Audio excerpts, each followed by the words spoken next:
Hello, my name is the Suze, and I'm going to share with you today how I feed my sourdough starter. I just took these out of the fridge, and they've been resting in there for a week. And I'm going to put an empty jar on my scale, so I get a proper tare. That's going to give me the measurement of how much sourdough is in the actual jar. This one is at 104, so I'm going to give it a stir, because she's been sitting in the fridge all week waiting to get out and make some more bread. I want this to be down to 100 grams. Oh, got lucky on the first one. I like to feed my sourdough with a ratio of 100 grams of starter, 100 grams of water, and 100 grams of flour. So now that I've got this measured to 100, I'm going to put my bowl on here for my water, hit my tare again. I'm using lukewarm water today because it's cold outside. The house is comfortable, but this will get my starter going a little bit quicker. And I'm going to add 100. Oops. We're over just a little bit here, so I'll take some out. Scale's awesome for this. There's so many different ways to do sourdough and different recipes and different techniques. This is what works for me and my starters and my dough, so I thought I would share. I'm going to add that warm water in here, and I like to give it a stir at this point to get it incorporated, also to clean some of the old starter off the wall. These jars are made by Weck. I don't know if you can see the logo, probably not on this one. They're from Germany, and I really love them because they have these nice wide open mouths. There's no shoulder, and it's really easy to work with your dough, in this case starter, in the jar. Now I'm going to add 100 grams of flour, and my particular starter really seems to do well with 50 grams of bread flour and 50 grams of whole wheat.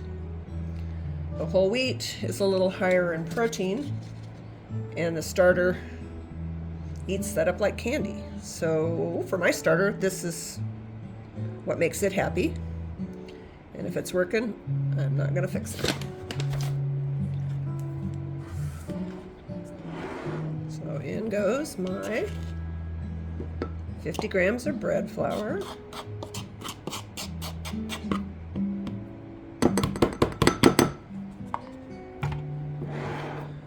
And then we're going to add 50 grams of wheat.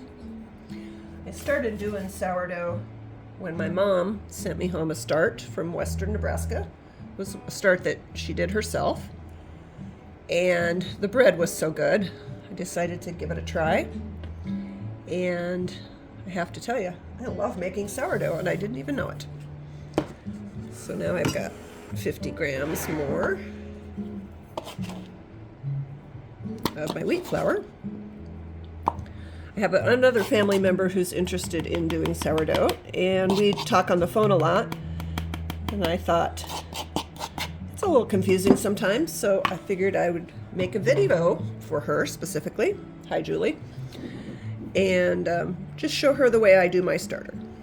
There's endless ways to do sourdough bread, to deal with starters. Everybody has their own technique, what works for them. It has a lot to do with how much time you have.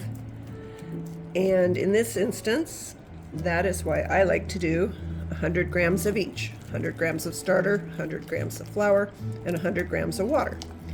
This will cause my starter to double in size in around 4 hours.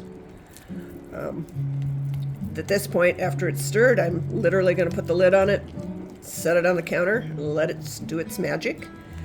You can adjust how much starter versus how much water and how much flour, depending on what kind of a hydration you want. So it can get really technical. This is just what I use. It works really well for me. And my loaves have been turning out great, so that's a bonus. All right, I'll just get this all stirred up. You want it really nice and well combined. And try to clear the edge of the jar off here. Don't have any dry bits. That's what's so great about these jars. I tried doing this with mason jars, and by the time you got done with the shoulders, it was just totally annoying. So these jars are fantastic. All right. Get him all down in there. Got him well combined.